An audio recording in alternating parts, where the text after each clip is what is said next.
Olá, tudo bem? Meu nome é Daniel Logan e esse é mais um vídeo para o CodeLoop. E no vídeo de hoje eu gostaria de fazer um comparativo entre todos os tipos de runner do GitLab para você saber escolher o seu na hora de fazer uma instalação. Gostou dessa ideia? Se você gostou, deixe aqui os comentários para a gente fique sabendo, não deixe de dar o like e se inscrever para seguir mais vídeos desse. A gente já fez um vídeo que você pode acessar aqui, ó, codeloop.com.br, aonde você pode ver como fazer a configuração e instalação de um runner do tipo Docker do GitLab. Essa aqui, inclusive, é a matéria que está no nosso blog, porém, quando você cair aqui de paraquedas, você pode estar confuso se esse é um único tipo. E a gente já vai explicar aqui para você que não é um único tipo. A gente fez um outro artigo que a gente mostra os principais tipos e é sobre esse tema que a gente quer conversar aqui hoje. Antes de iniciar a explicação um por um, eu gostaria de fazer uma separação aqui em dois grupos. O primeiro grupo é os runners que precisam de dependência e o segundo grupo é os runners que não precisam de dependência.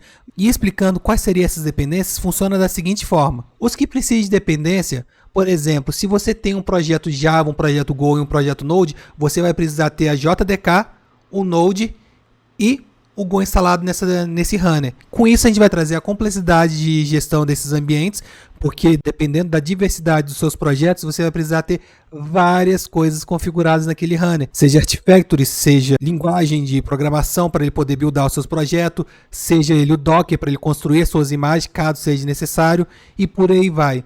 E quando a gente está falando desse primeiro grupo, quais são os tipos que se encaixam nele? Seria o SSH, inclusive o SSH não é muito recomendado para o próprio GitLab. Seriam máquinas Ubuntu, onde eu vou fazer uma conexão via SSH e vou cair naquela máquina.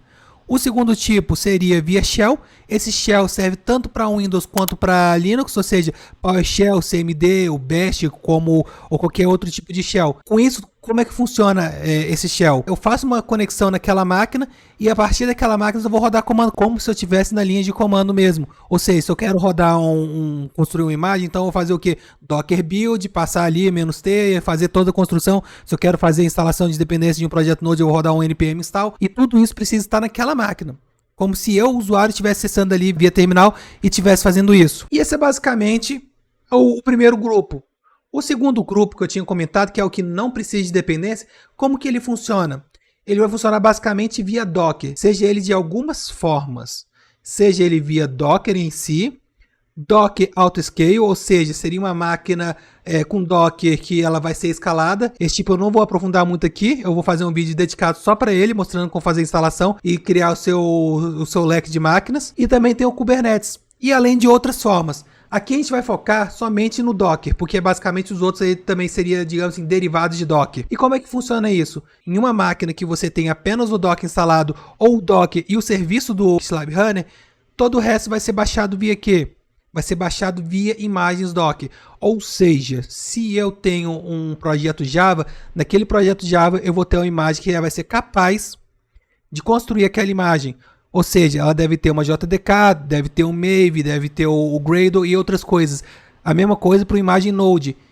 Com isso eu consigo ter um runner puro, onde ele precisa apenas ter o Docker e todo o resto vai vir de acordo com a necessidade. Se eu tenho um projeto Rust, por exemplo, ele vai vir de onde? Esse Rust ele vai vir provido de uma imagem de container que tenha Rust.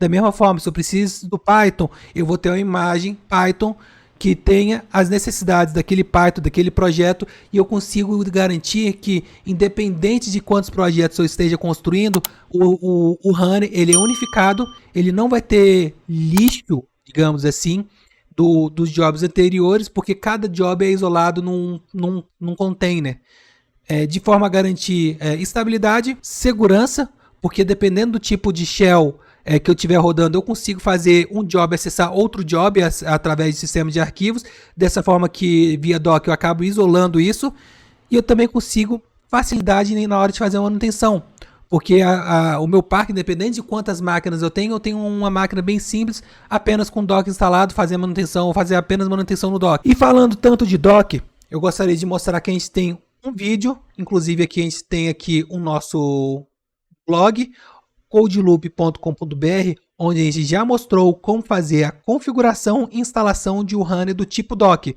Aqui a gente não mostra como fazer o autoscale, a gente vai fazer um artigo posterior a esse.